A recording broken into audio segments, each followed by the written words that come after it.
Hi everyone, welcome back to the second installment of this three-part video series where we are blowing the myths surrounding team building out of the water. Last week we discussed the myths around team buildings, that they are timely and costly.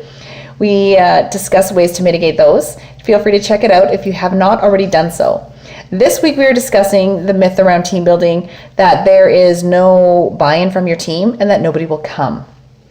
Now, what I mean by nobody will come to your event. Now, team building is one of those things where it is meant to be about the team, about bringing everyone together and making it, whether it's a theme or whether there is a particular message that needs to be just across the board.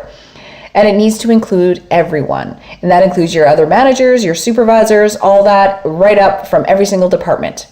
Now, when we bring them all together, and if you've ever been to a team building event in the past where there was really no point, there was no message, there was really just no buy-in from anyone, that is a direct result of a non-engaged leader. They just simply are disengaged, and probably maybe something's coming down from the corporate side that they are just being asked to host a team building event, which I've been in that position on both sides of the fence before. And I can certainly assure you, here's what I did wrong. I didn't have the buy-in from my team because I didn't believe in the messaging myself.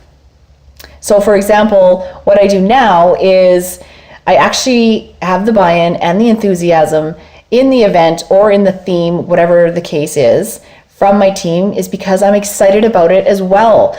My job is to get everyone excited and bring everyone together and bring everyone back on board. Whatever that message is that I have to reiterate or just to introduce, I ensure that I have high enthusiasm in myself and believe it myself before I expect my team to believe it from me. So when you think that nobody will come to your event or that there is no buy-in from your team, maybe just double check back to see what your message is actually about, and that if you are believing it yourself, because they need your enthusiasm from you before they can carry it through your end user, which ultimately is your customer. So let me know if you have any questions on that. I would love to dive deeper and get to know some of you even better surrounding team building with your events.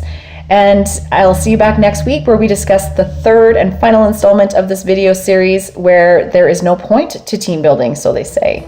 Take care, everyone. We'll see you next week.